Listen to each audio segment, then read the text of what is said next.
Good evening and welcome to the Oshkosh Area School District Board of Education meeting for Wednesday, June 26, 2019. Has this meeting been properly noticed? Yes, it has. Please call the roll. Carlin? Here. Evans? Here. Garner? Here. Herzog? Here. Olmsted? Peschel? Here. Szilagyi? Here. We have a quorum. Thank you very much. We have a special guest tonight to lead us in the pledge. Eric Berger is here representing Project Search. So we'll ask Eric to come forward and lead us in the pledge, please. Allegiance to the flag of the United States of America and to the republic for which it stands, one nation, under God, indivisible, with liberty and justice for all. Thank you, Eric.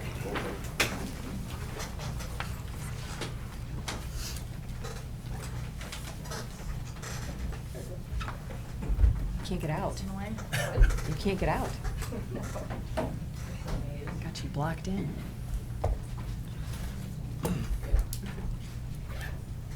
Eric, you are a representative of students from the Oshkosh Area School District, and we are here representing students, and our guiding principle is students first. So on behalf of the school board, it's my pleasure to present you with the certificate for taking your time tonight to share. We appreciate that, and I'm going to invite you to come to the table as part of my board tonight as superintendent. Because I think it's important that we all hear and learn about the program that you have just completed in the school district. Do you want to talk a little bit about Project Search? So joining Eric tonight is Mary Beth Connors, who is the mother of another student from Project Search. And I had the privilege of meeting both Eric and Erin at their Project Search graduation back in May. And I thought they would be wonderful representatives of that program to remind the board of this outstanding program as well as the public. So Eric and Mrs. Connors, take it away. Hi, my name is Eric Berger. I really liked Project Search because I really got along with everybody, and I liked it when they taught me job skills, and when I first started, I'd like these internships. I have 3 internships at Project Search were basic care unit 1, that's ICU, maintenance at Mercy, and food service department. I had a job coach that I worked with, and like 3 of them. And then I had the instructor, Dana Zander, and then 2 job coaches from Goodwill, John Stone and Mike Schneider. And what did you work on when you were in each internship? What were some of the things you worked on? I had to work on working at fast space, and I had to work hard because my people that I worked with, they were calling on me to get the job done. And where are you at with things right now, Eric? I had an interview last Wednesday. I had an interview at Ground Round for a busboy. That went good. I have another interview this coming Friday with the manager at Ground Round for a busboy, and I have another interview with the manager and with Linda and Kelly. And what is your long-term goal? So you're going to start as a busboy, but what's your long-term goal? What would you like to do? You're going to start as a busboy, but what you're really hoping to do there? I really hope to be a waiter because I'm friendly, nice, kind. Very good. So what was your favorite part of Project Search? Well, there's a couple of them. The favorite part was when I always walked in and the teachers and my mom and dad, my teachers and my friends, we liked to tease each other, and we had pretty much a lot of fun. And we had some kids, interns at Project Search, were pretty funny, and I really liked it. There's a lot of camaraderie there. Very nice. Getting along with and having a good work environment is always very important, so I'm glad you got to experience that. Thank you. I'm not sure what everyone knows about Project Search. Does everybody, are you fairly familiar with the program and what it, it's a collaboration of... We'd love to hear your Okay. side. It's a collaboration of 4 businesses, really 4 entities, the school district, Mercy Medical Hospital, long-term support, and DVR, the Department of Vocational Rehab. So the goal of the program is, it's a program for students who are not necessarily looking for higher education. They're really looking to join the workforce. However, they need to build work-related skills. So the students are, they apply for the program in March, and they are ran through an assessment in March, right? Assessment day was in March, where they demonstrate their ability to show work skills at this assessment day. And there's a team of, I think, 12. It's the project search team, and they assess the students and then determine if they are a good fit for the program. If they are a good fit, they're selected, and they run through 3 10-week internships, and the internships are all designed to teach employability skills. Mercy is an amazing business that has worked collaboratively with us. So it's Franciscan Courts, and right? Franciscan Yes. Courts. Thanks, Eric. You are absolutely right. They're a second business that also. So the students can work on the patient care units, surgical units, Birthplace and birthplace, EBS, cleaning. EVS, I don't know. Food? Like, the cafe, food food service. Food service, and isn't there like housekeeping? And those are also at Franciscan Courts, mhm. food service, EVS, maintenance at Franciscan Courts as well. It runs like a school year.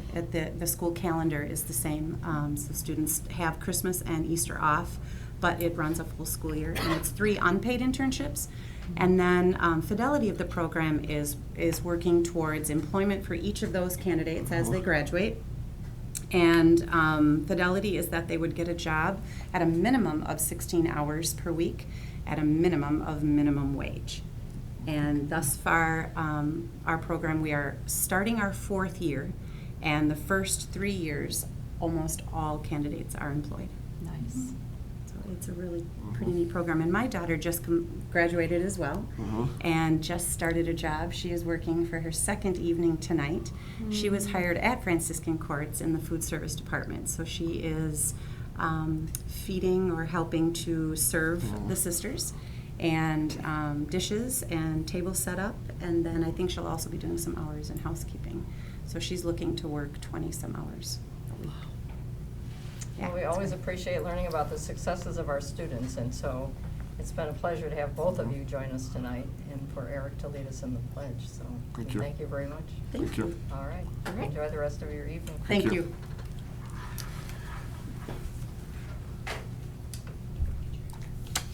That's a tough act to follow. Yeah. Board president's report, so I will do what I can. I just wanted to let the board know that I've been involved in several activities over the last week, or since we last met, representing you. I attended the Hmong Service Center's scholarship program a week ago. They awarded 10 $1,000 scholarships to young Hmong people from throughout the state as a result of their fundraising efforts, and that included 2 students who recently graduated from one of our high schools. I also represented the board and the Wisconsin Association of School Boards at last week's Badger Girls Day, which is put on by the American Legion Auxiliary on the UWO campus. And I was one of about 15 presenters on Monday. Girls had an opportunity to select what topic they wanted to hear, and I was representing school board. So this was a copy of the handout that I shared with them. I didn't go through everything on here. I thought about doing a PowerPoint, but I know sometimes those don't work at the last minute, so I used the old-fashioned method and gave them a handout. This is an annual event. It's been held on the UWO campus for about the last 10 years. Badger Boys Day is held at Ripon College. It's for students who have finished their junior year in high school. And for Badger Girls Day, that brought 700 of the best and brightest young ladies across the state who will be seniors in the fall. So it was really an honor to represent you and the School Board Association and be among this awesome group of young women. I also represented you last week at the CISA 6 Board of Control. That is the governing board for CISA. They have an annual meeting, so we did that first, and I had been elected to the Board of Control on your behalf 3 years ago, and my term was up, and I was reelected. So Oshkosh will have a seat on the Board of Control representing the larger Congratulations. districts for 3 more years. Thank you.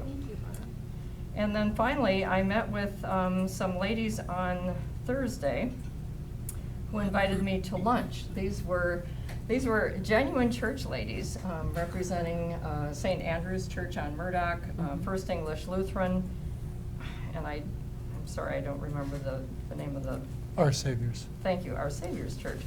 This is a group of churches and women, primarily women, who have come together to provide lunches for children once our summer session ends and up until Labor Day, so that children can have a hot meal. We were given an example of the meal that they served, which was outstanding. It was really too much for me to eat, but I can imagine hungry children would have found it more than adequate. Well, it was more than adequate, but it was a great meal.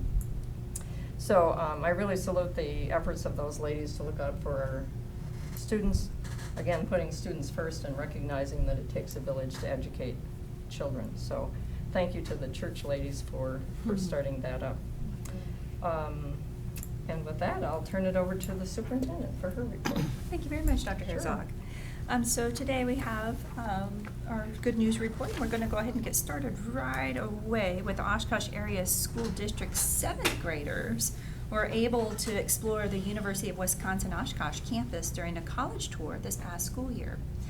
The hands-on learning opportunity was meant to help students start thinking about their career interests and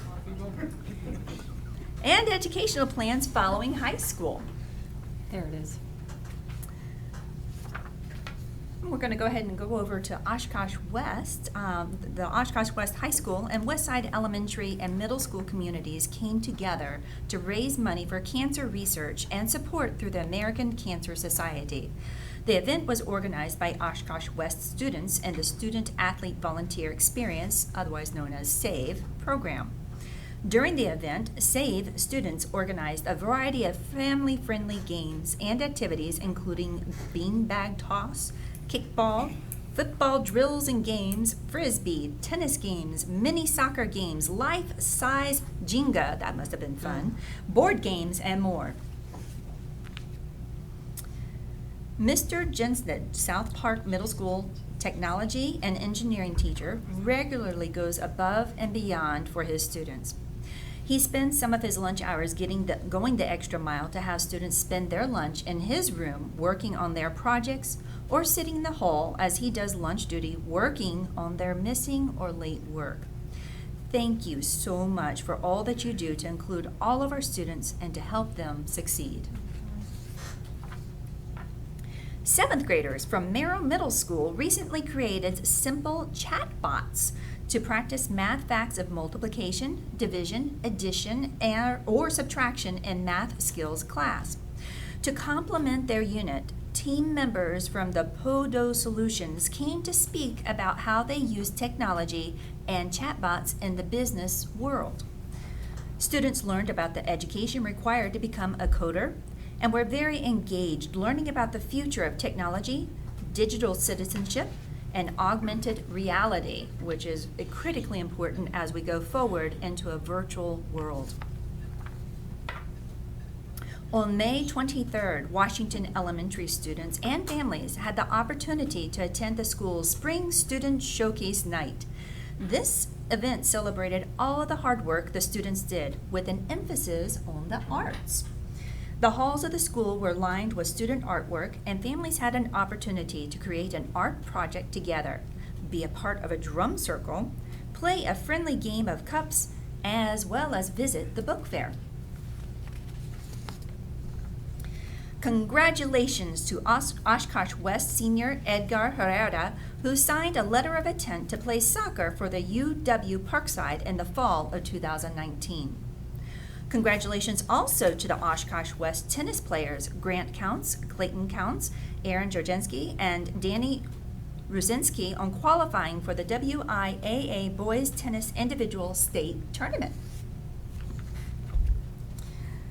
As always, I am committed to being throughout the community and building community through education. I'm committed to being present and engaged throughout the Oshkosh community itself. On the screen, you'll see just a few examples of where I've been spending my time. Please be advised that this was during the course of 1 week, as I was off for one of the weeks, moving or helping my husband move to join me here in Oshkosh, who will officially be here on July the 8th. Yay. So with that, we do have at this point in time our listening session report, and I'm going to ask Dr. Gunlock to come up and present that information to you. Thank you. Good evening. We had 3 individuals on the June 12th listening session. They were talked about 3 separate topics. The first individual talked a little bit about how to improve teacher and parent communication and some concerns about that, making sure that our teachers are routinely communicating with parents. The second individual talked about our literacy program and the upward trajectory that it has been on, and really appreciated the work that the Oshkosh Area School District has done with that, but also talked about how to get more students involved in that program and how to increase participation in various intervention programs throughout the district. The third person, we hit the gamut of issues. The third person talked about the summer school lunch program that they are offering to students who are providing them lunch during the summers at various sites, which is actually pretty exciting. Dr. Cartwright was able to give an update on some applications that we've made as a school system to the federal government in terms of some lunch certification improvements that we're making as well. So it was a nice conversation that had a lot of synergy to it with some community efforts that are going on, as well as some things that we're doing, and our food service program is here in the Oshkosh Area School District. And that was pretty much it. Okay, well, thank you very much. You're welcome. Are there any other district administrator supplemental reports tonight? No, ma'am, there's none. Okay. That's right. That was the listening report. I got lost here. Are there any reports from district committees that have met since we had last met? Energy has met, but the minutes will be coming up in July. We'll look forward to that. It's going to be good. Could be the highlight of the meeting. Thank you, Mr. Evans. I'm very happy. So you got to pick your time. It's critical. Okay. Is there anyone, I guess no one signed up for the non-agenda related public forum. We do have one individual who has signed up for the agenda related public forum. We would ask that you come forward to the table where the microphones are, clearly state your name and address and the topic you wish to address. If you're acting as a spokesperson for a particular group of individuals, please indicate the group you represent, state clearly and concisely the matter of concern, and limit your comments to 3 minutes. Remember that the use of specific names of district personnel could lead to legal liability. In such instances, please pursue the district's formal complaint process by contacting the superintendent's office at 424-0160 to direct you to the appropriate administrator. Okay, now it's your turn. Hi, my name is Brock Damel, 3243 Vinland Street in Oshkosh. I'm just here tonight to speak in support of, I believe it's Resolution 8, I believe. Yes. Yep, Resolution 8, which would amend Policy 5722 on school-sponsored student publications and production. I am so grateful to the Policy and Governance Committee for taking the time to look over our district's current policy on student publications and for making the much-needed changes to ensure that what happened at Oshkosh North this past school year doesn't happen again, to make sure that students are protected in terms of their freedom of expression in student publications, and in also making sure that while you're protecting those rights, the district doesn't incur any unneeded liability from anything students might publish. So I have read the proposed new policy over many, many times, and I'm really happy to say that I believe this policy will protect the next generation of students. I may have graduated almost a month ago now, but I still care very deeply about the school district and about student journalism. So I'm very grateful once again to the Policy and Governance Committee. So I am in support of that passing. I just want to bring up one little concern I have. So in the general prohibitions, section B, the resolution would change the policy to read, the board prohibits publications, productions, and advertisements that fail to identify, Section A, promote, favor, or oppose any candidate for election or the adoption of any bond issue, proposal, or question submitted at any election. This is concerning to me for a number of reasons, and once again, I'm still in favor of passing this amendment. My only concern with that particular portion of text is that it might lead to a chilling effect where students aren't able to talk about any sort of political issues in their community. And the reason I say that is I know specifically it prohibits any sort of publication endorsing a candidate or a ballot measure. But say a student writes a piece on a particular policy view, they might be afraid to put a name in there of someone, as for example, someone running for school board or someone running for president who supports such a position, because they're afraid that might break the district policy. So I'm just worried about the potential effects that little excerpt might have. And I'm also concerned, in general, I know the reasoning behind that was the district was worried about liability, and I can understand where that comes from. I really do, but I would urge all of you, especially those of you on the Policy and Governance Committee, maybe further along in the summer or in the fall, just take another look at that, please. And I would strongly recommend bringing in additional legal counsel in addition to the districts, just to ensure that you're getting all perspectives and all sides of this issue and making sure we can find a way to balance the rights of students to freely voice their political opinions with the needs of the school district. Other than that little piece, I am super happy to see this finally brought forward to a vote, and I thank everyone who had a part in this, from the committee to Dr. Cartwright. Thank you all so much for bringing this to a vote. Thank you very much, Brock. Appreciate your input. Okay, moving on then, we have a workshop this evening, and that would be long-term facilities planning update with Jim Fox, Sue Schnorr, Dave Gundlach, Clint Sell of Ray Architects. While the ensemble cast assembles here.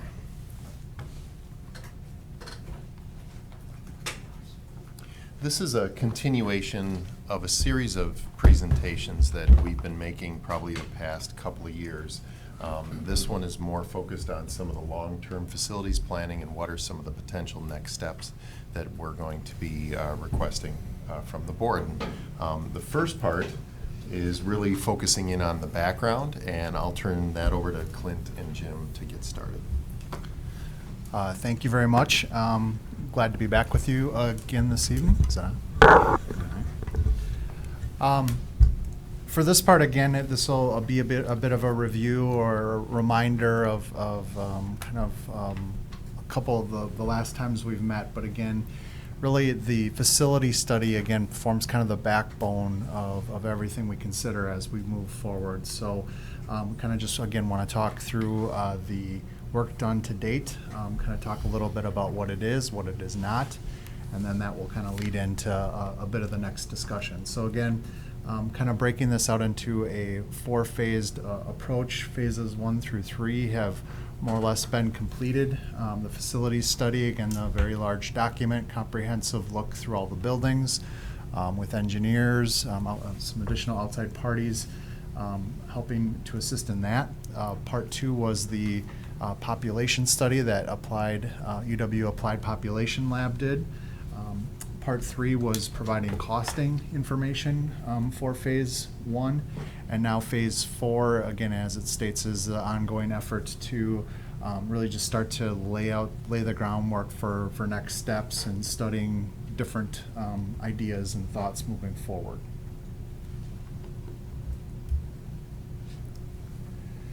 Again, the buildings in the district have been really well maintained over the years. They're in I think aesthetically in good condition for people going through and for students. Again, but there's still a lot of need.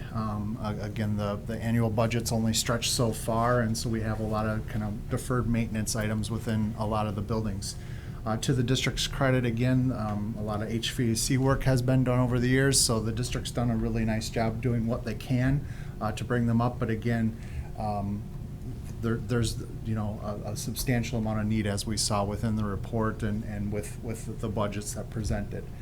I think kind of the important thing to think about, again, that's kind of, again, that backbone of what is the condition of the buildings. Again, what that does not do is it does not identify the number, type, or condition of educational spaces that we want or may want for our students going forward in Oshkosh. It did not represent analysis of capacity, educational capacity within the buildings. The other difficulty, as we think about or consider, is just some of the limitations, again, due to the age of the buildings. While we know there might be bad piping underneath the floors and in some of the walls, how accessible are some of those things within the buildings? So, again, kind of just wanted to talk through a lot of those things.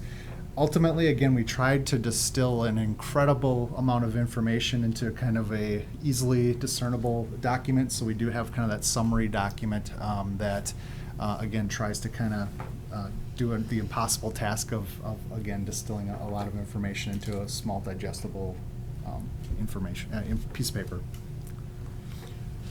So we talk a lot about the educational spaces, so it's really important for us to focus in on what do we want to use those educational spaces for. And one of the primary goals of any school system is to make sure that we've prepared students as best we can for the future that they're going to lead in. So it's really, some of these slides you'll see are repeats to what we had presented some time ago, about 18 months ago, but they're even more important today as we begin to go down this path. And some of the things have already begun to transpire, and you may have seen them. But we're really in what we call the fourth industrial revolution. Now, the first industrial revolution was really focused on mechanization and steam power, and that lasted for well over 100 years. So people had a lot of time to handle and cope with the changes. We then moved into the second industrial revolution, which was really focused in on mass production, and electricity is what allowed most of that, and that's sort of the Henry Ford area. And that was up through the early 20th century. Most people still believe that we're sitting in the third industrial revolution, which is the digital revolution and automation, supply chain management, globalization, all of that. We left that behind about 10 years ago, and we've moved into the fourth industrial revolution. And this is where robotization, nanotech, artificial intelligence, it is amazing how often you hear the term AI now that you did not necessarily hear. I often say AI used to just be a really bad movie that Steven Spielberg made, and now today it's which is rare, by the way, but now it's actually evolving into a common term that people are starting to use in their everyday lives. The big change that's occurring is this is starting to occur at what we call an exponential shift. And when things move that fast, minor course corrections are you really have to stay on top of them, because if one of the quotes that I have there is, "The speed of current breakthroughs has no historical precedent. When compared with previous industrial revolutions, the fourth is evolving at an exponential rather than linear pace. Moreover, it's hitting every industry at once." Wisconsin was ground zero for one of the first disruptions. We are a heavy agriculture state. A majority of people in Wisconsin used to live and work on farms. Now it's down to, I believe, by about 4%. But that took about 100 years to occur, and people like myself had time to move into other careers, as most of us did around the table. This is going to hit all sectors at one time, and it could be very disruptive. So as we begin to think about how do we prepare students for that, it's really important to look at what are the skills that they're going to need. As you see here, these are the top 10 skills for 2015. If you look here, you see the top 10 skills for 2020, and I've highlighted 4 of them: complex problem solving, critical thinking, and creativity. Problem solving was always number 1, but the other 2 moved into the top 3. And the 10th one, cognitive flexibility, just came on the scene. And what that refers to is a student's ability to learn, unlearn, and relearn. They're going to have to continue to move through a variety of multiple careers, And that's because things are going to change so rapidly. In addition, just last week, Google released a study, and this study cites over 80 different research studies and kind of coalesces it down into one summary document. And I read through it this weekend, and they don't talk about technology. They don't talk about a single Google product. What it's really about is what is the future of the classroom. And the study is broken out into 8 key areas, but the 2 that are really relevant to our discussion here today are life skills and workforce preparation and collaborative classrooms, because that's actually, the physical spaces that we teach children in. So what you're finding is an increased emphasis placed on soft skills. And I think these are important enough to read through them. Research suggests that higher levels of emotional intelligence are linked with better leadership and ability to cope with pressure. There is a desire to help students develop such abilities at school. That is just one of them. 91% of CEOs globally say they need to strengthen their organization's soft skills to sit alongside their digital skills. In schools, this is resulting in skills such as empathy, confidence, articulacy, which is a new term for me, and I actually said it right, which is good, and teamwork being incorporated into lessons to be taught alongside traditional subjects like math and English. As far as classroom design impacting learning, a landmark study in 2012 found that classroom design can alter students' academic progress over a school year by as much as 25%. That was somewhat surprising to me. A study from 2018 suggests that classroom design affected learning by an average of 16%. And Finland, I often like to cite, think of Steve Eliasson when I think of Finland, because he was always very excited about Finland. Finland's highly successful education system employs the mantra, better architecture contributes to better scholastic experience. These districts and these organizations and research studies tie the facilities as an integral part. Sometimes they call them the second teacher in the room. And sometimes they call them the third teacher behind the parents. So they're very important. The other thing, so that kind of talks a little bit about our idea of how do we prepare students for a rapidly changing future, and our facilities are going to have to be an integral part of that. The other thing that came up as we've looked at this is sometimes people in the community say, well, why haven't we done anything? And that could not be further from the truth. If you look at this dated all the way back to 2010, which is already 9 years ago, the Board of Education has done a phenomenal amount of work frankly, with a set of budgetary handcuffs on you to address some of these situations. If you just look at the litany of actions that past boards and this board have taken, in 2011, the board supported an increase in funding to begin to reinvigorate our technology infrastructure. At that time, it is safe to say we didn't have one. It was completely unreliable, and that was one of the major focal points of the board at that time, was we need to stabilize this because we're having significant issues. In 2012, a whole community effort allowed for the tear down and rebuilding of Oaklawn, which is an absolute beautiful facility. So the board went to the community for that. In 2013, the board used Act 32 funds to the tune of about $21 million to begin to work on roofs, boilers, and windows in terms of the energy efficiency exemption to address some of those issues. And I can tell you that when I was fortunate enough to join the district in 2010 and sat down with then Superintendent Don Vigut, we had no plan whatsoever, nor did anybody around the table have an idea of what to do if, for example, the boiler at a school like West were to go, and it very well could have gone. We would have had 1,700 plus students and no place to educate them. So those were things that really kept a lot of us up at night. The Act 32 funds have gone a long way to taking those concerns off the table, which is a tremendous benefit to the taxpayer as well.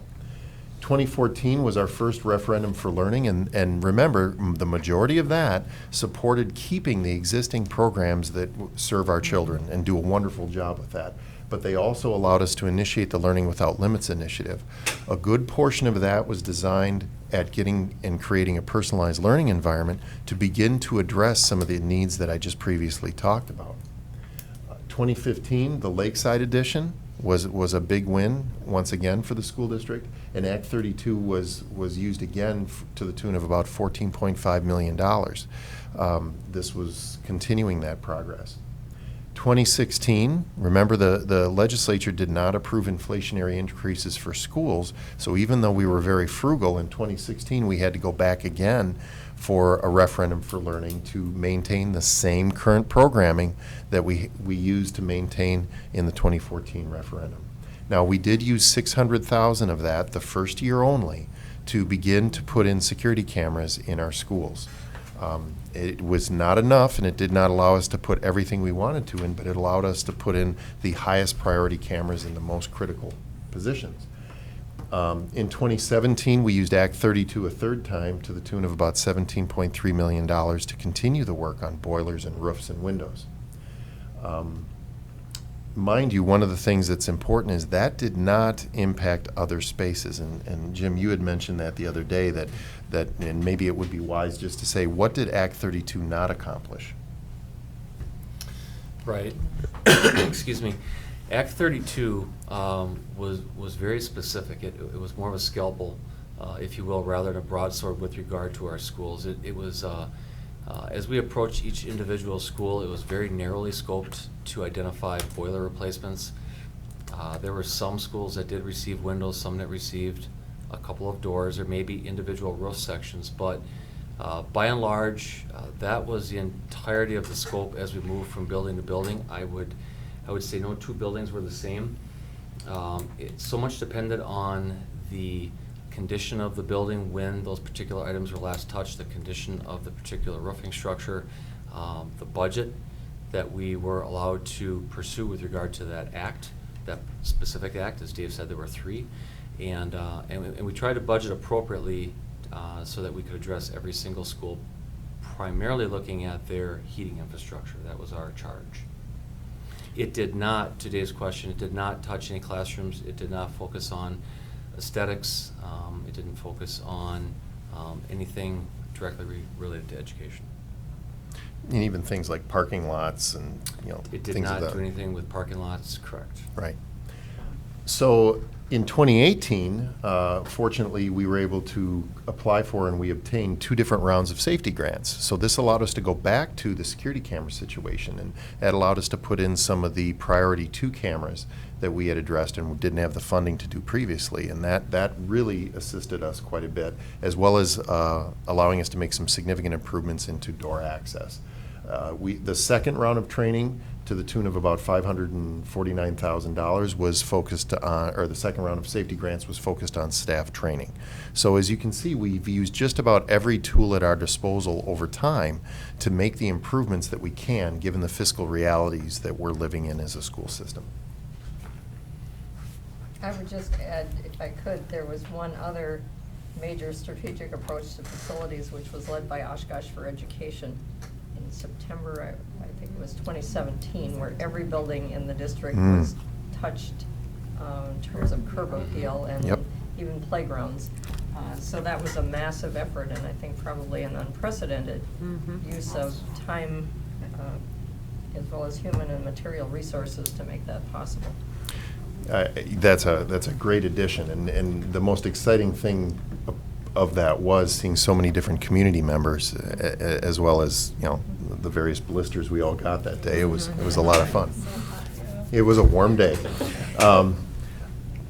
The next slide. The board recently, on June 12th, adopted a series of core, as you guys know, I'm really talking more to the camera at this point, but the core values, the vision statement, and mission statement. As you can see, several of these items in the core values focus on us maintaining our facilities, making sure that we're being good stewards of those facilities that represent a significant taxpayer investment, and making sure that we have a safe learning and working environment, that we're able to make responsive improvements, rapid improvements as the learning environments change. And that cannot be split from the status of our existing facilities and what those facilities will need to be as we go into the future. So it's really going to require some challenging decisions, because we're going to have to try and figure out what we want the final condition to be and how are we going to proceed forward making some of those changes. The aging facilities that we have some very old facilities, as you heard in the facility study. That limits our ability to do certain things. So one of the things that we spent a lot of time is not only understanding what is the world our students are going to lead in going to look like, but also how do we create the most efficient and effective system that is the most cost effective to deliver on the promise that we're making to our students. And that moves us down into what should those facilities really begin to look like. Okay, and so we've talked once before about some of the benefits of 3 to 4 track schools, and again, a reminder that 3 to 4 track schools just mean 3 to 4 classrooms per grade level. And so it really does develop or give us efficiencies across the grade levels. I've spoken about this before as well. When it allows for flexibility in student placement. When you have a 1 or 2 track, and there are friends that need to have some time away from each other, it's helpful to have more than one classroom that they can join. It also allows for music, art, and Phi-Ed to be full-time in a building. It also allows for that ABC schedule, and later on you'll see that time for the teachers to be able to collaborate and co-plan. That happens when we have specialists in the school full-time, that they truly have the time they need to do what's best for kids. So when you say when you say ABC schedule, can you explain what that means? Yes. So the ABC schedule is simply a time where every day kids either have art, music, or Phi-Ed, and it continues in that way throughout the school year. And it also happens at the same time for the grade level. At 3rd grade, if you have a 3-track or a 4-track, you can have all kids in art, music, or Phi-Ed. Mm-hmm. And the teachers are able to come together to collaborate. So it truly is a really efficient way of meeting kids' needs and the staff's needs as well. It also allows for comprehensive academic services for inclusionary services. Special education teachers, as well as our instructional support teachers, are able to be in the building full-time. That means that they can push in more and be available to the staff and the students all day. And then we also have behavioral support teachers and technology integrators, and it also allows them to be in the school more. And we know that the importance of the behavioral support teacher. We also know that students don't say, oh, the behavioral support teacher is in the building right now. I think this would be a good time for something to happen. We know that those episodes happen, and it's oftentimes when the teacher might not be there. And so, again, being able to have somebody there all day to help support the students and the staff. And then finally, it really does support the equity efforts that we are involved in. As you know, we were involved in a training the 2nd week of June on equity. And one of the beautiful things was talking about how if you have staff in there all day, that you are able to distribute that staff to help support all of our students in universal instruction. And that is so very helpful when we're talking about the equity work. So you may be asking, if 3 to 4 tracks is efficient for elementary, what does that mean for middle school? And so for middle school, we would be looking at an 8 or 10 track middle school. So that would mean there would be 8 sections at a particular grade level of the core classes: English, math, social studies, and science. So you would be imagine doubling the size from a 3 to 4, doubling it to an 8 to 10. With that, just like for elementaries, you're going to have much more flexibility in student placement. There's also, with middle schools that size, you can put students into teams along with common teachers. That's a little bit more difficult with smaller track middle schools. This is a big one, and this is the increased elective offerings and choices in music, art, technology and engineering, family consumer science, world languages. Right now, or when you have larger track schools, you have a bigger pool of students that are interested in taking different courses. Specifically, that could be the case in world languages. And so when you have more students, you have more of an opportunity, once again, to have full-time instructors in those areas. And also, having those full-time instructors in those areas increases the opportunities for extracurriculars, such as clubs and after-school offerings, because those teachers are there. And then once again, it goes back to flexibility, because when you have more sections, you're able to offer that and put together a schedule for a student that's going to allow them the choices that they are looking for. Comprehensive academic services, just like Kim mentioned, your special education and your instructional support teachers are there in a full-time capacity throughout the day and can be arranged to service students in classrooms like within pods or teams. Once again, additional supports for behavioral, mental health, and technology can be increased, because once again, you have that increased numbers. It's like it's these economy of scales. When you start to get the 3-4 track and the 8 to 10 track, you have economies of scales at each of those levels. And then teachers are able to collaborate, co-plan, just like that. You can put teachers into teams as well as your students into teams. And then once again, that universal instruction, students can be served in their home school, and we can be pushing in with supports into the classroom. Besides the instructional benefit, there's also a fiscal benefit to larger schools. Larger schools are more cost effective. It reduces some of the duplication of services. I mean, some of the costs that we pay are on a per site basis rather than a per student basis. You know, obviously if something is a per student, you're gonna have the same number of students, but if it's a cost per building, that cost will go down. An example of that's food service. I mean, you might be serving the same number of students lunch, but if you have larger facilities, you have fewer staff to manage that. There'd be some utility savings with a larger facility. There's the cost of eliminating staff that travel. You're saving the time, but the cost of them going from site to site. And there's also the potential to reduce some support staff, like clerical, custodial, administrative. So we've kind of spelled out, we have a nice study done to know the current conditions of our facilities. We have a pretty good idea of what's over the horizon in terms of the needs we're going to have as a school system in preparing students for their future. We know what the most efficient way to do this is. What we're really requesting in our recommendation is that we form a committee, a facility advisory committee, to take a look at all of this information and bring options back to the school board in terms of how to proceed and what that end state would be for the Oshkosh Area School District to address the long-standing facility needs that we have.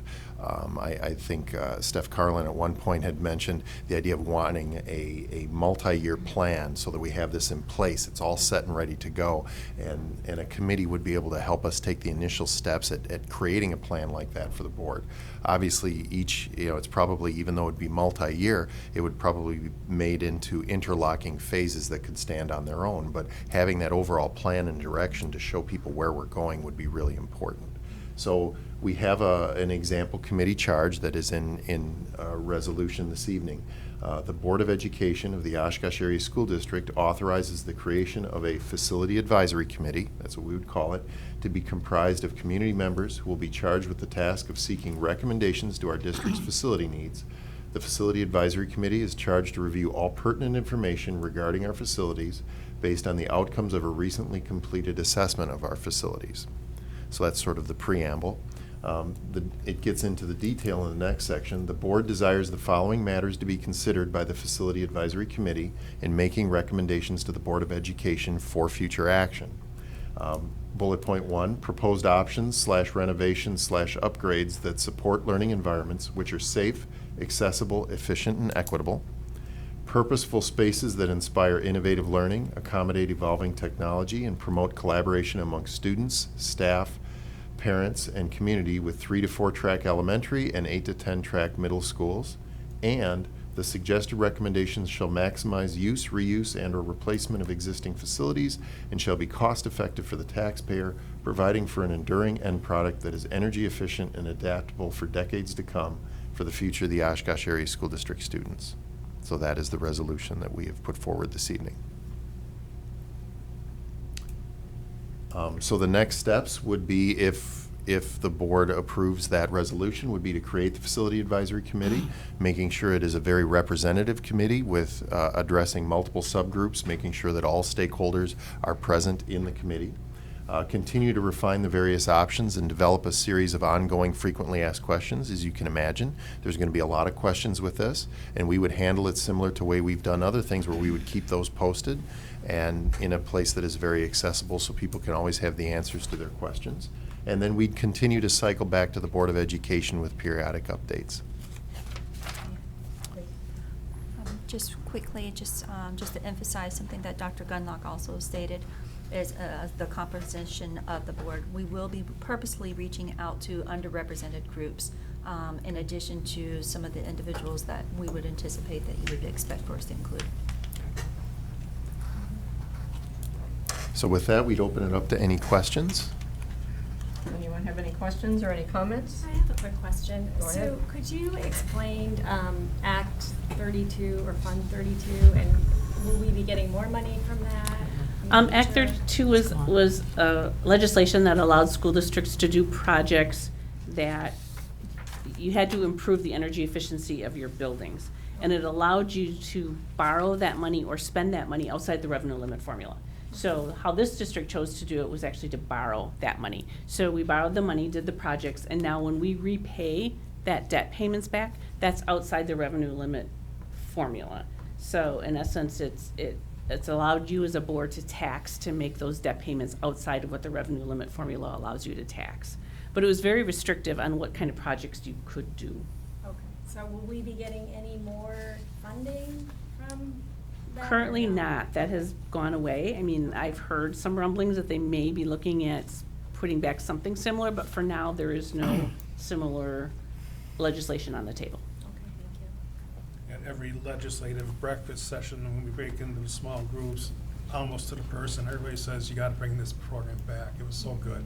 You know, you gotta bring it back. So they're hearing from a lot of people that it was a worthwhile program to have.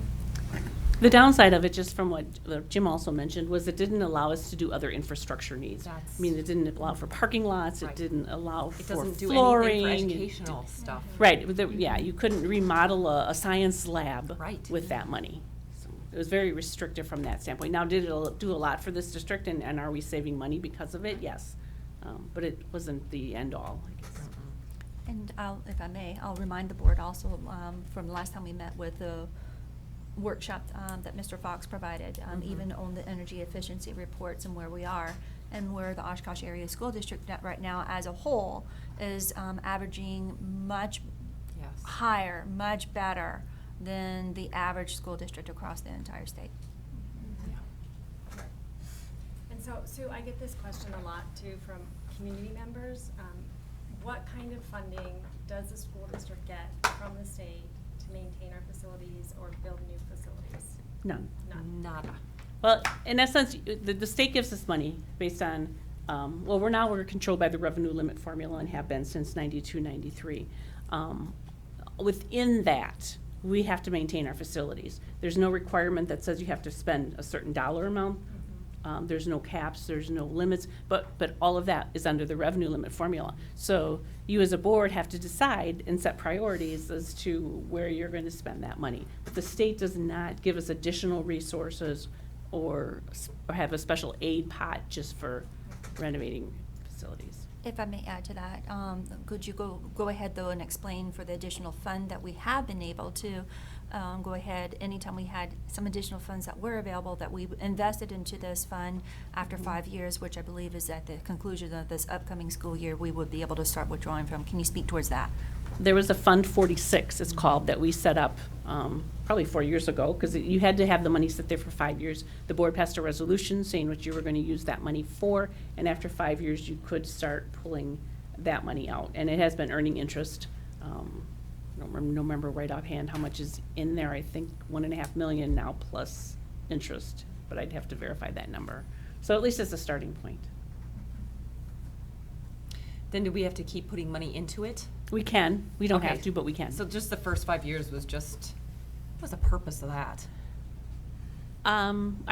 I don't really know what the purpose was, but how it's structured is that it's you get state aid on the money the year you invest it. So like at the end of the fiscal year, you had actually our fiscal year ends on June 30th, but you have until July 30th to put money in there. So I think the purpose is if a district didn't spend all of their budget, it was a place to transfer that money that could be almost like a savings account for future projects. Yeah. And yet the board didn't reduce its state aid because it didn't spend the money. You're aided on it the year you transfer it over. Okay. And then it was so that people wouldn't just do that, like, then just save and then dump it into there every year. They just said, okay, you put it in there and then you can't touch it. Right. It is meant to, okay. Anyone else? Any timeline or anything that we're looking at for the first meeting for the study group and reporting back? We have a pretty aggressive timeline.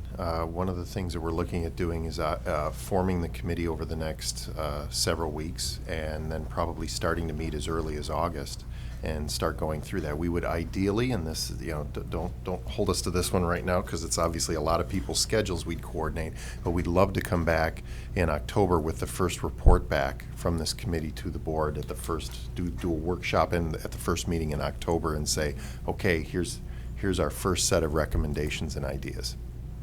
And how will you select the people for the committee? Well, I think first thing you're going to need to do is figure out what are all the stakeholder groups, and then make sure that you're able to find people in each of the stakeholder groups. The big thing we're going to have to do if we're going to be trying to get people in underrepresented groups is we're going to have to go to them. An invitation may not do it. We probably will have to be much more mindful about getting individuals. Now, the advantage is that the work that this district has done to become so deeply embedded in the community over the past several years is going to pay dividends, because we have those relationships now where I don't necessarily believe those relationships were in place as deeply years ago. Anyone else? I do. Okay. A couple questions. I guess I'm really interested in the stakeholder groups. So if we could just talk about, I know we're not trying to compartmentalize, who we're going to talk to and stuff like that, but I think it's really important that, and you don't have to answer this now, because I think what you just said is that over the next couple weeks, you're creating who those are going to be and stuff Correct. like that. I guess at some point in the next couple weeks, I'd like you to communicate to us who those stakeholder groups are going to be, because I think that's important for us to know as the board of who we're going out and asking and doing that. So I do want to suggest a stakeholder group that I think is really important and I think is many times overlooked, and it's students being involved in this process. Absolutely. And I'd like to see more than one student. I'd like to see maybe a collection of 5 students, up to 5 students being involved in the process of this. So, because that's essentially what this conversation all revolves around is what we're doing for students. So, I just want to make sure that that's in there. But somewhere down the line, I'd be really interested to know further about who those stakeholder groups are going to be. So. I think another thing we have to keep in mind, Mr. Peschel, is that the board defines the what, and the what in this case would be the resolution, and the how is up to the administration. And I've personally seen some rather large groups that have taken on issues similar to this, and they've not been productive at all. I've seen upwards of 40 people. Yes. And if you don't have the right facilitator, even though you have representatives across various stakeholder groups, I'm comfortable leaving the how to administration. And while we can have input into that, that's not our job to define each individual who would be in the group. You're not, I guess I'm wanting that to be communicated to us. I'm not suggesting that. Am I suggesting that students? Absolutely. Sure. I believe students are one of our favorite stakeholder groups in all of this, and I think that's absolutely warranted. Sure. But I'm not stating that they have to come and get our permission for those stakeholder groups to be involved. I'm That's good to know. asking for them to communicate to us who those stakeholder Okay. groups are, That's so that we're in the certainly know fair. on that. Absolutely, I agree with you. And for me, I think part of this is that, I also agree, a large group of stakeholders probably isn't the most relevant, and so I'm gonna step back, and how I really feel is that I really feel we should put a number of this, but I'm gonna let them do that, even though my opinion is that we should put a structured number to how large this group gets, so that we can kind of mediate how much that conversation is, what's the right word, mediated in the sense of how it's representative of the community. So that's one thing that I'm holding back from suggesting today. Okay. Is the fact that we would put a number on there, because I'm gonna give faith that you guys are gonna find that magic group of number of people to do that. So. Very good, thank you. I just had a quick comment. I cannot bite my tongue when we talk about our facilities, but I just am so excited to be in this process. You've all heard me say many times, I really believe we need a long-term plan that will enable us to be proactive rather than reactive with our facilities. So I'm very excited about this. The community told us loud and clear that they want, that the facilities are important to us. So I'm very excited, and thank you so much for all your work on this. You're welcome. You're welcome. I often say this is going to be fun. They always look at me and laugh when I say it, but I said it'll be fun. It will. I have, Mrs. Salaji. yes, I have some things to add too. I just also wanted to say thank you for this slide. There were a few that just really struck me and spoke to me. The specifics about the classroom design on the impacts of learning, I mean, that's pretty profound, that it can, where does it say? It can alter the student's academic progress over a school year by as much as 25%. And I think to some people maybe listening, they might wonder, how can that make such a big impact? But when you look at the specifics of what makes the impact, it's things like air conditioning or windows or walls. I mean, we have elementary schools in our district classrooms that lack all three of those basic things. So when you think of those kind of needs for young children, it makes sense that the impact could be from 16 to 25%. The other thing I wanted to speak to is I loved the slide about the middle schools, about the 8 to 10 track.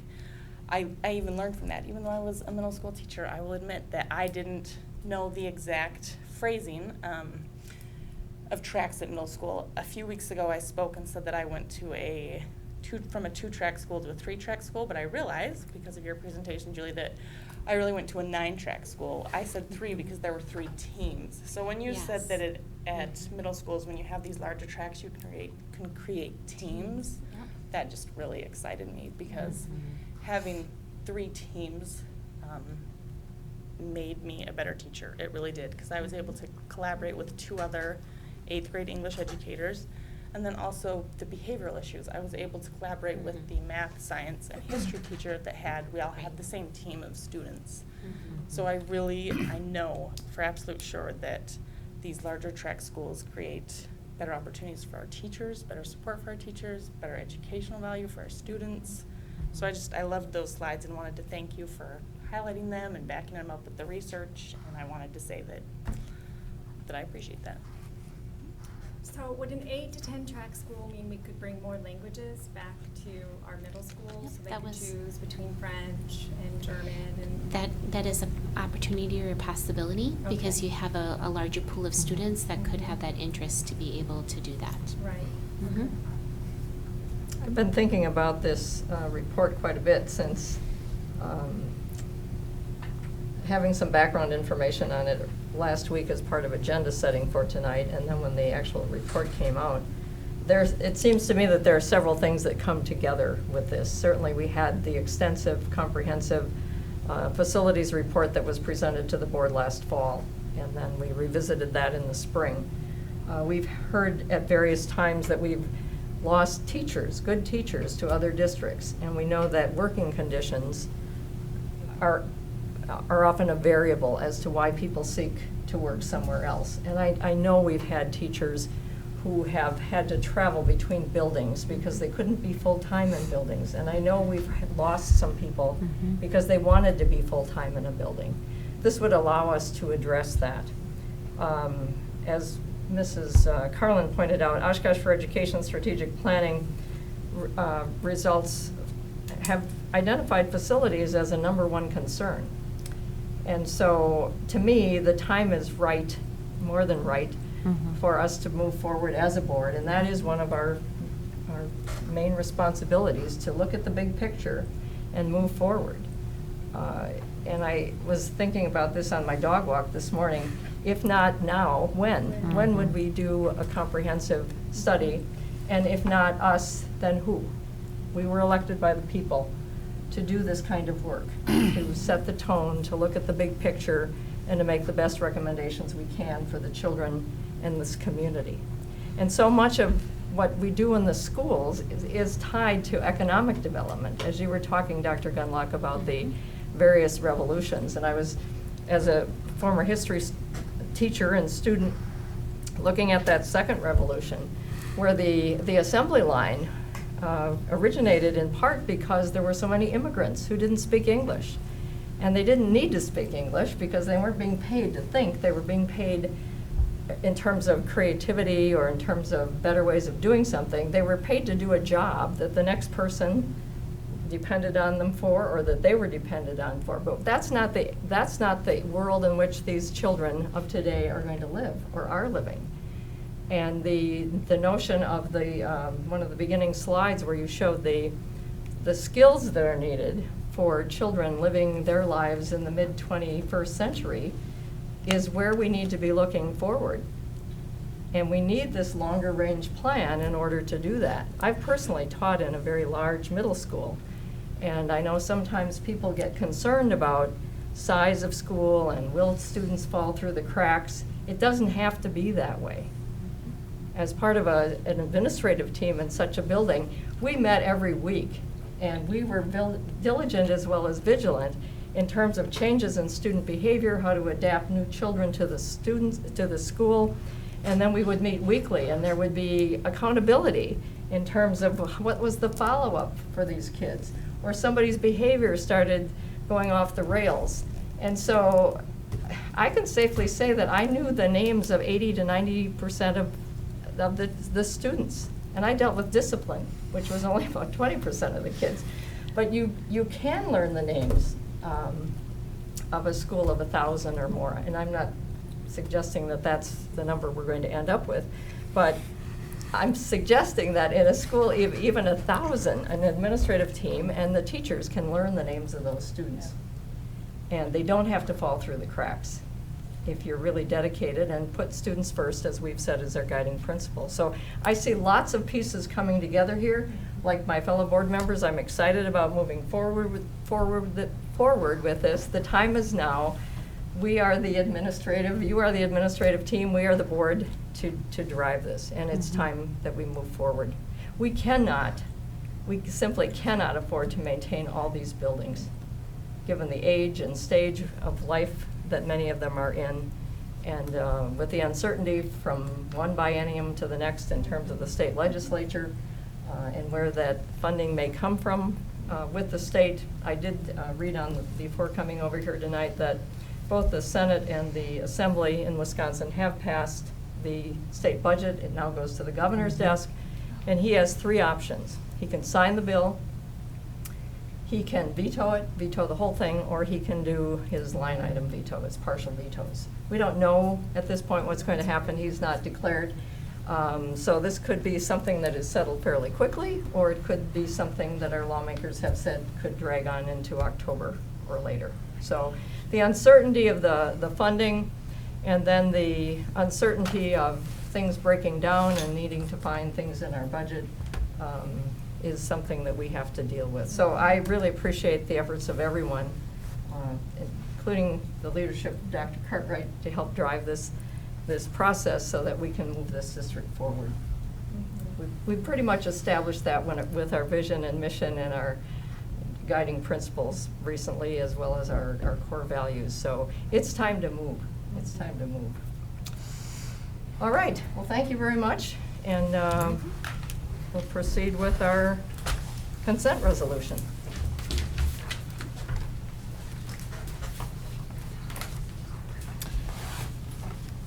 For the consent resolution agenda, the board has been furnished with background material on each item or has discussed it at a previous meeting. These will be acted upon with one vote without discussion. If a board member wants to discuss any item, it will be pulled out of the consent agenda and will be voted on separately. So far, 7B has been pulled, and I believe 7C, is that correct? Just to speak towards, yes, ma'am, thank you. Okay, are there any other? I'd like to do 8. Number 8, okay. Any others? I'm gonna like to pull 20, just to And continue 20. the conversation. Okay. All right.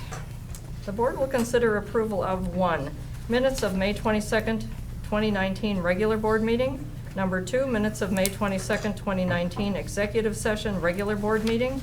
Number 3, minutes of June 5th, 2019 special board meeting. Number 4, minutes of June 12th, 2019 regular board meeting. Number 5, minutes of June 12th, 2019 executive session regular board meeting. Number 6, bills payable. Number 7, personnel, A, appointments, resignations, and salaries. Number 9, updates to policy 8510, wellness. Number 10, updates to administrative guidebook guideline 3410, administrator compensation. Number 11, 2019 to 2020 employee handbook updates.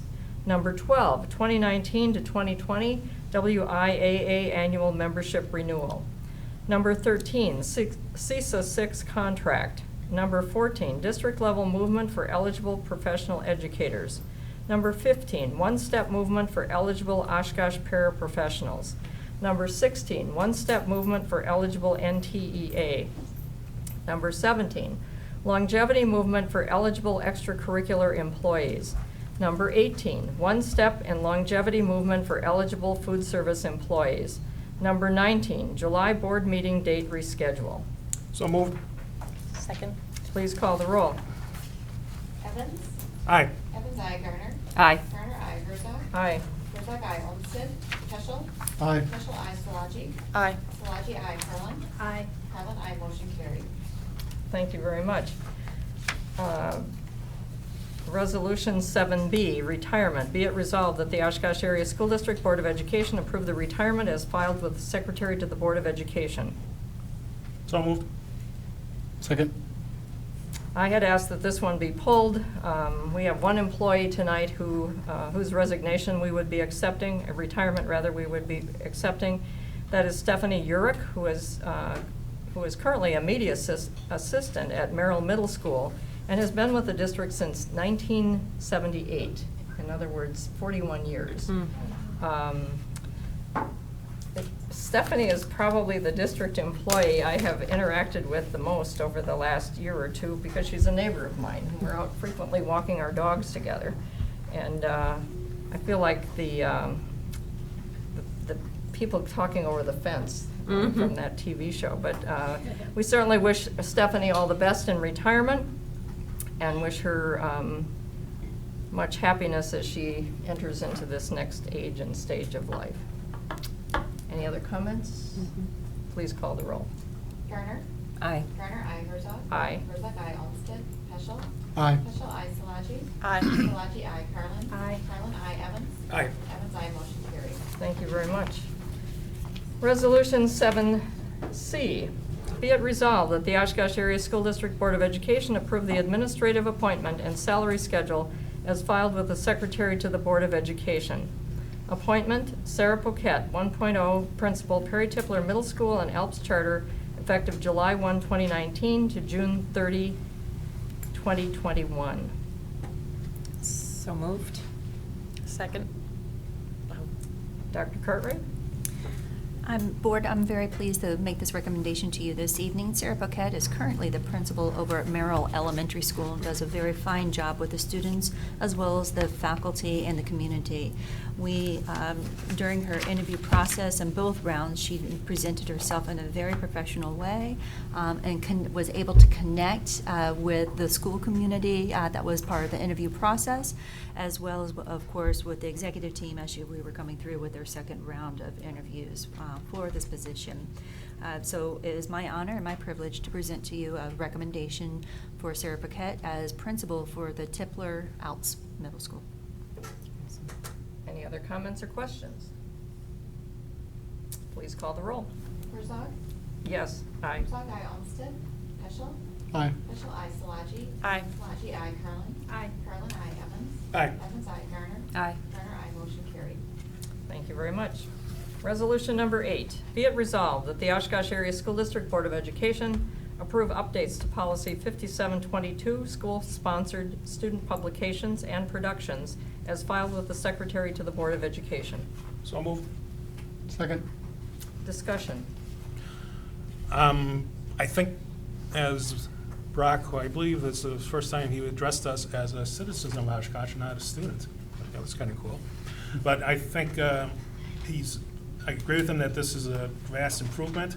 I have a couple concerns. One of them is that it's limiting to just Index, North Star, Notebook Reflections, and the North High School TV production studio. I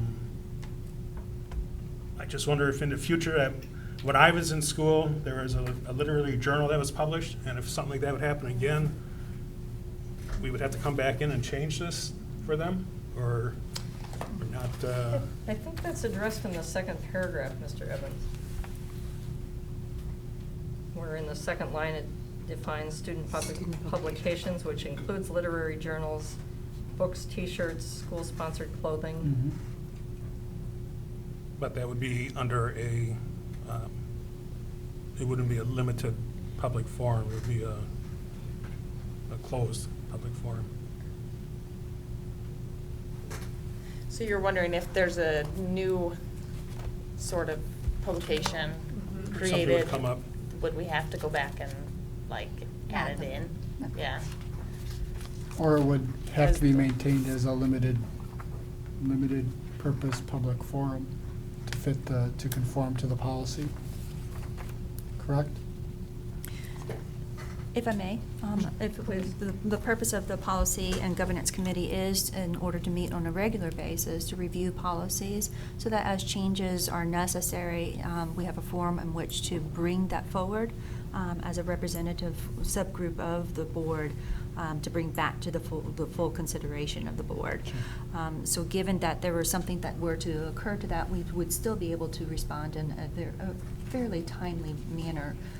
Until that such time, yes, they would be operating in that limited forum. However, again, it's something that could be addressed fairly quickly. And then what Brock mentioned specifically about candidates for election, not promoting, favoring, or opposing any candidate. When I was in school in a newspaper, we always did candidate profiles, and we made editorial endorsements of said candidates if the editorial board agreed. And I don't believe that would be possible under this policy right now. I believe, and I did speak on this at the policy meeting, so I'll just add it here, but they would still be able to do the profiles. And when I also was on the school newspaper, and I remember running the profiles, it was the 2000 election. They wouldn't be able to do the editorials. So, I mean, that is true though, but then that's what we called someone on the phone to make sure legally, we really can't let them, if they'd run their profiles side by side, do an editorial, and the answer was, no, you can't. If I may, I can add to that, if you would like. Please. The rationale behind that is because, for example, let's say, for example, so I want to make that abundantly clear, the board were to say going forward, we want to go forward for a referendum. And then at that point in time, the paper, which is a district-owned product, then there's an editorial that occurs in that way, either promoting or discouraging. We have now broken statutory law at that point in time, because the district has to remain neutral whenever you have certain trigger points that come within the political realm. And so this language is put into place in order to protect the district from violating statutory law. Yeah. And that covers, you spoke specifically, for example, referendums, but that covers even presidential candidates, is how I understood it in that meeting that day. It's one of those things where it speaks towards the law where districts have to remain neutral on certain elements of political interest. Can I go? May I? Okay, so, I guess I want to take Brock's comments that he made specifically to A, and I want to put them in a kind of in a creative lens of how we might look at them. So, because I think what Brock is really saying is that we should still strive to find a way to engage our students in the process regarding voting, change in our community, and along that way. So do I think that we have some interests in here that we need to protect? I absolutely do. But I still think that it's important that we try to find a way to engage potentially journalism students to engage in their community in around discussions, around politics, around elected officials, around tough issues.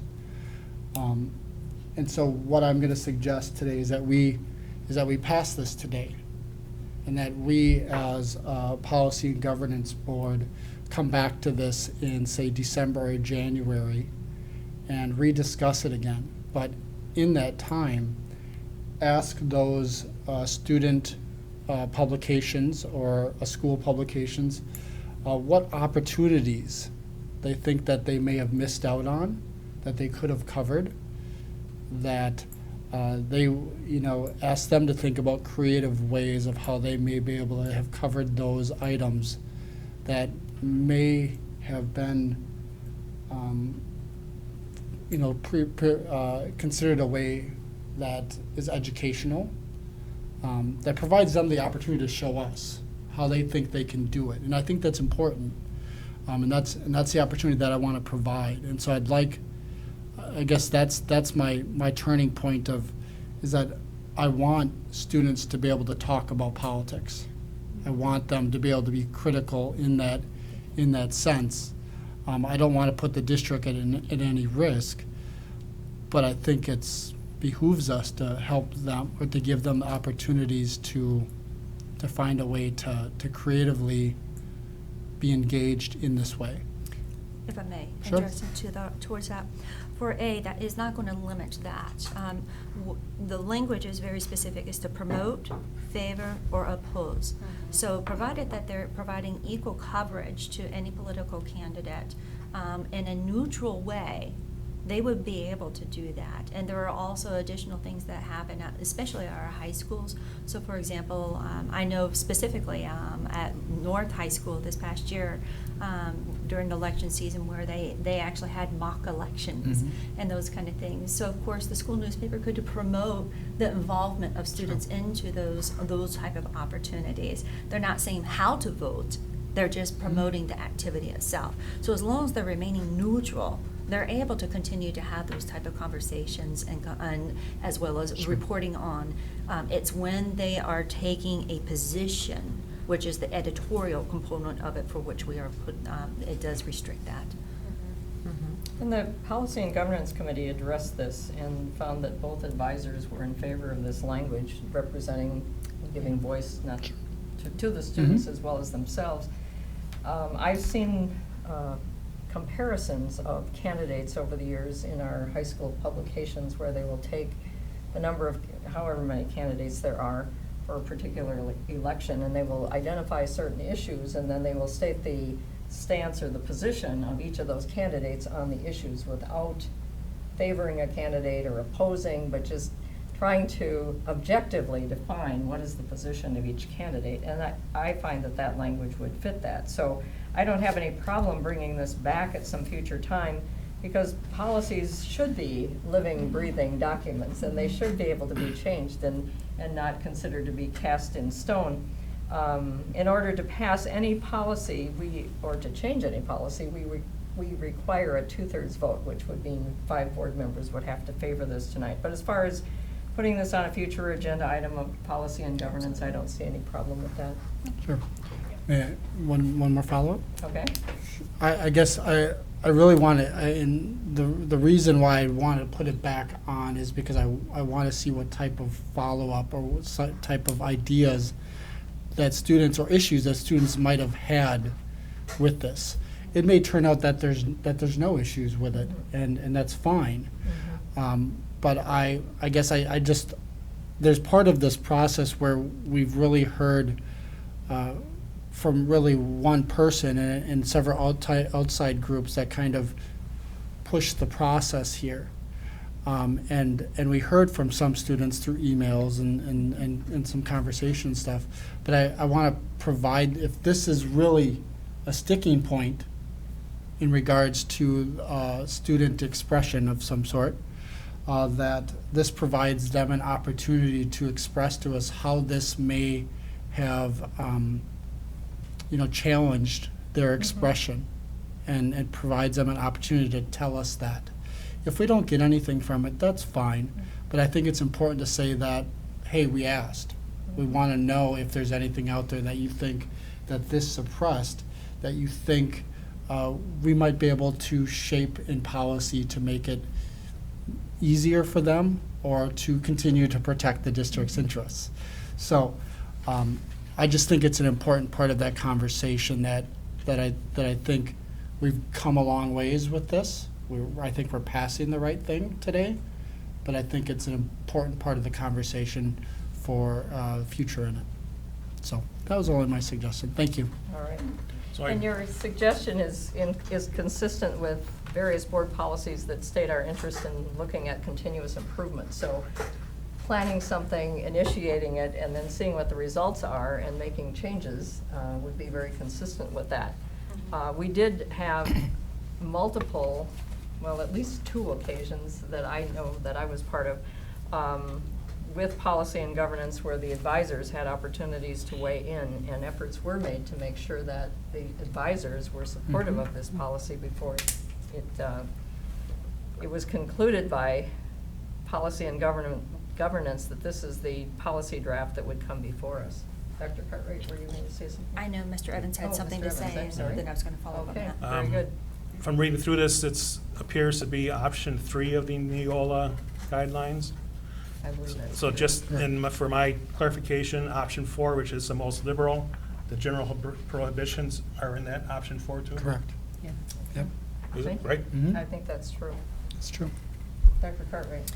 Just for a point of clarification, Dr. Herzog, for following up, even after, because at the last policy and governance meeting, one of our advisors was unable to attend. I personally went out and met with that advisor to provide a copy of that. He did respond back with a question for which I was able to give him an answer and provided it to both advisors, just that we have open communication that occurred, of which time, after the clarification was provided, both were acceptable and amendable to this policy as presented to you tonight. Okay, very good. All right, with that, I think we can vote. Please call the roll. Olmsted? Peschel? Aye. Peschel, aye. Szilagyi? Aye. Szilagyi, aye. Carlin? Aye. Carlin, aye. Evans? Aye. Evans, aye. Garner? Aye. Garner, aye. Herzog? Aye. Herzog, aye. Motion carried. All right, then we have resolution number 20. Be it resolved that the Oshkosh Area School District Board of Education approve the creation of the Facility Advisory Committee as filed with the Secretary to the Board of Education. So moved. Second. Discussion. I asked for this to be pulled, partially because I think it's important, because it's a conversation long time coming.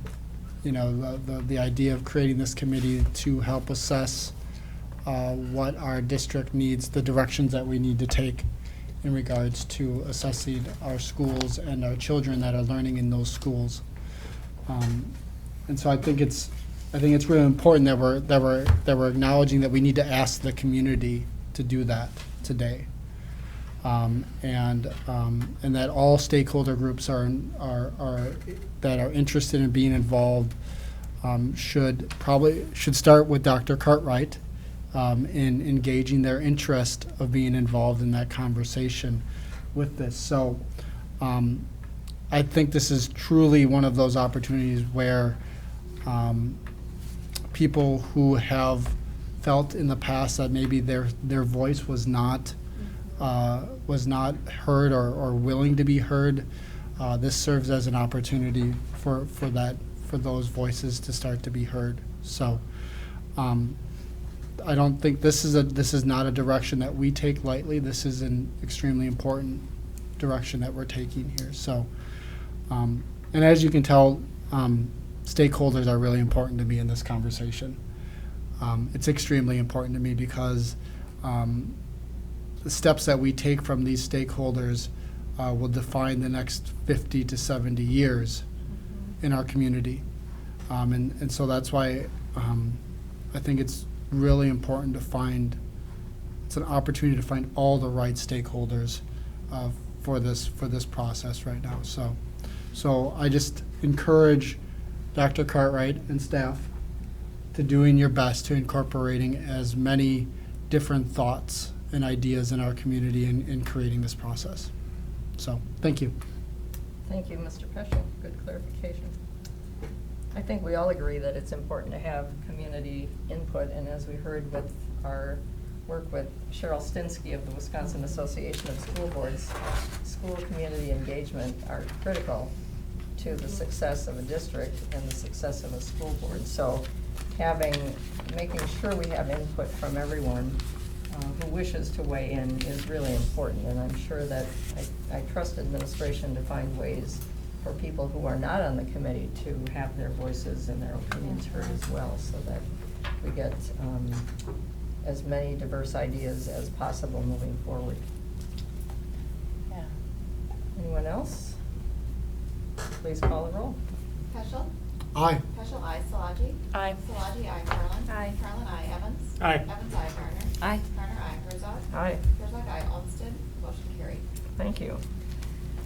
We do have one individually considered resolution tonight. It is resolution number 21. Be it resolved that the Oshkosh Area School District Board of Education approve the modification of the memorandum of understanding between the district and Dr. Cartwright to allow for compensation for additional consulting services performed by Dr. Cartwright for the benefit of the district prior to July 1, 2018, as filed with the Secretary to the Board of Education. Point of order. Yes. I think we may be ahead of ourselves. We Oh, still I'm have to sorry. go into executive. We have to adjourn first. Oh, I'm sorry.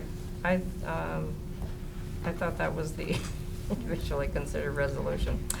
All right then. Thank you. Thank you for catching that. Are there any other individually considered resolutions?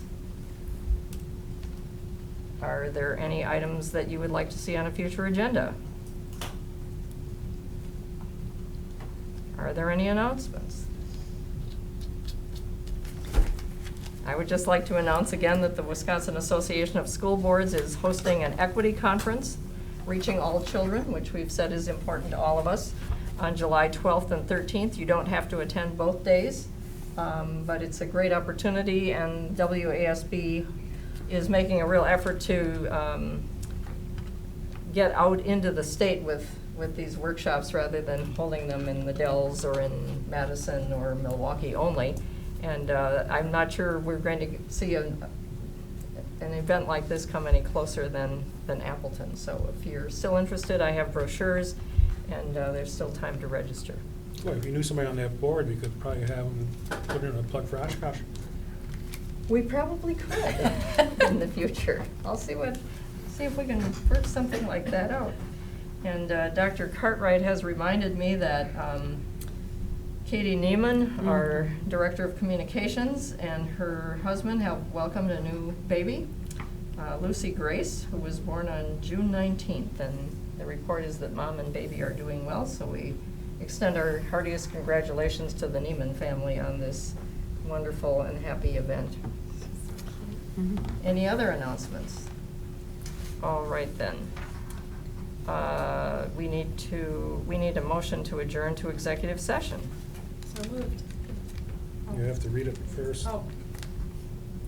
Executive session, thank you. Been a long day. Considering the employment, promotion, and compensation or performance evaluation data of any public employee over which the governmental body has jurisdiction or exercises responsibility under Wisconsin statute 19.85, paren 1, paren C. A, discussion concerning compensation for the performance of additional services. Second. Or so moved. Second. We're all messed up now. It's catching. Please call the roll. Szilagyi. Aye. Szilagyi, aye. Carlin. Aye. Carlin, aye. Evans. Aye. Evans, aye. Gardner. Aye. Gardner, aye. Herzog. Aye. Herzog, aye. Olmsted. Peschel. Aye. Peschel, aye. Motion carried.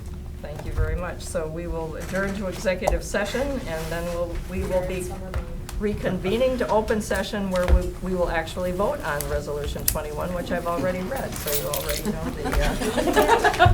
the content of that. Being open and transparent here. Board of Education is currently in a break. For a schedule of all GovTV programming, visit our website at oshkoshmedia.org. This is GovTV, opening accessibility and understanding of local government, helping you to be informed and involved. Also streaming live and on demand at oshkoshmedia.org and radio simulcast on Oshkosh FM 101.9. Like us on Facebook at our Oshkosh Media page. For a schedule of all GovTV programming, visit our website at oshkoshmedia.org. Please stay with us. Coverage will resume shortly.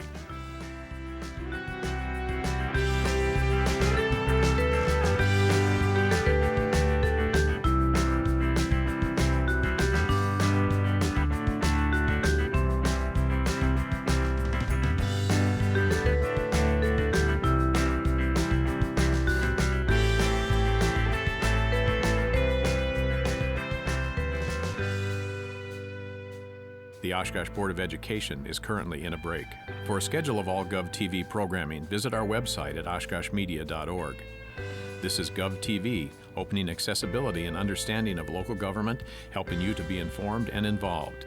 Also streaming live and on demand at oshkoshmedia.org and radio simulcast on Oshkosh FM 101.9. Like us on Facebook at our Oshkosh Media page. For a schedule of all GovTV programming, visit our website at oshkoshmedia.org. Please stay with us. Coverage will resume shortly.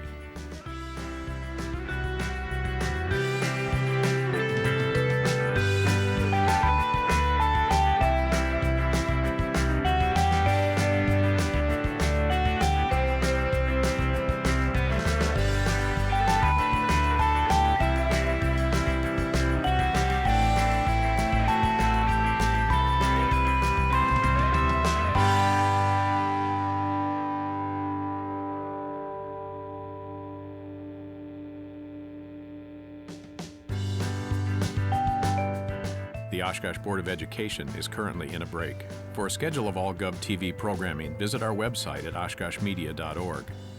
This is GovTV, opening accessibility and understanding of local government, helping you to be informed and involved. Also streaming live and on demand at oshkoshmedia.org and radio simulcast on Oshkosh FM 101.9. Like us on Facebook at our Oshkosh Media page. For a schedule of all GovTV programming, visit our website at oshkoshmedia.org. Please stay with us. Coverage will resume shortly.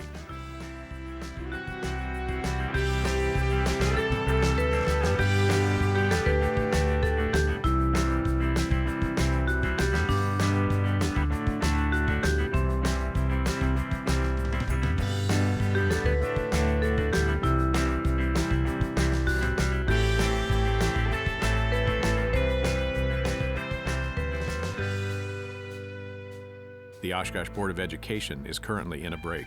For a schedule of all GovTV programming, visit our website at oshkoshmedia.org.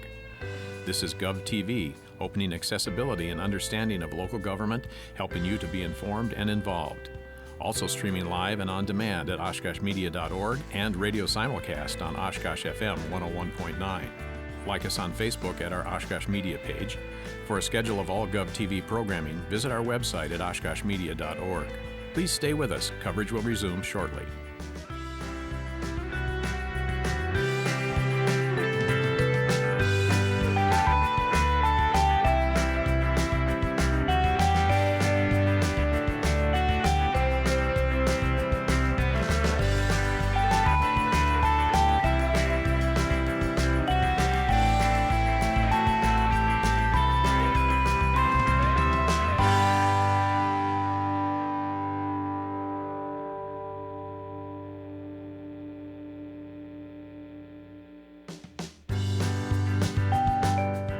The Oshkosh Board of Education is currently in a break.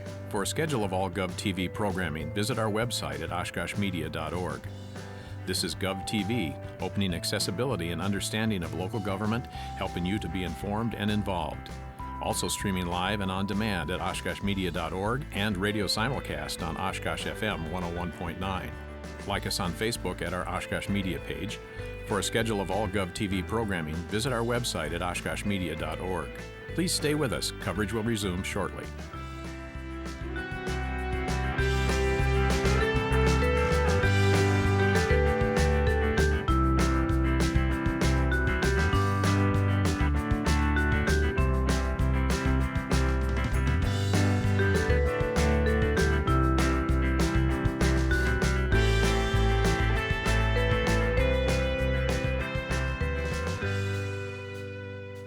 The Oshkosh Board of Education is currently in a break.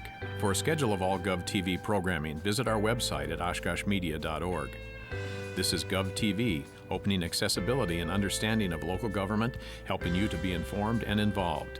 Also streaming live and on demand at oshkoshmedia.org and radio simulcast on Oshkosh FM 101.9. Like us on Facebook at our Oshkosh Media page. For a schedule of all GovTV programming, visit our website at oshkoshmedia.org. Please stay with us. Coverage will resume shortly.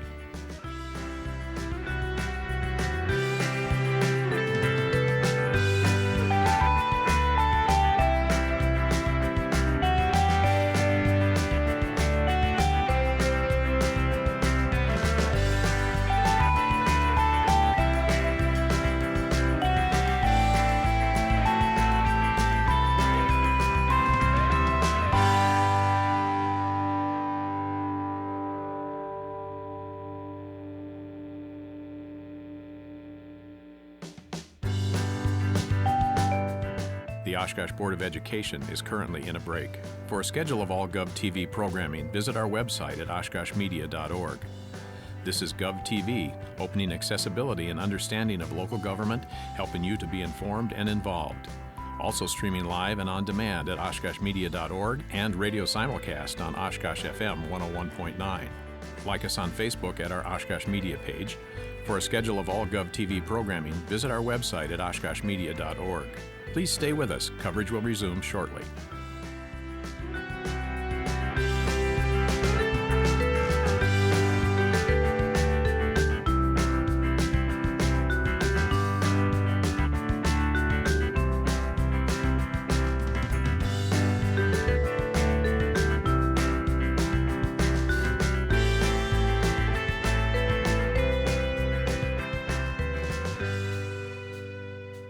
The Oshkosh Board of Education is currently in a break. For a schedule of all GovTV programming, visit our website at oshkoshmedia.org. This is GovTV, opening accessibility and understanding of local government, helping you to be informed and involved. Also streaming live and on demand at oshkoshmedia.org and radio simulcast on Oshkosh FM 101.9. Like us on Facebook at our Oshkosh Media page. For a schedule of all GovTV programming, visit our website at oshkoshmedia.org. Please stay with us. Coverage will resume shortly.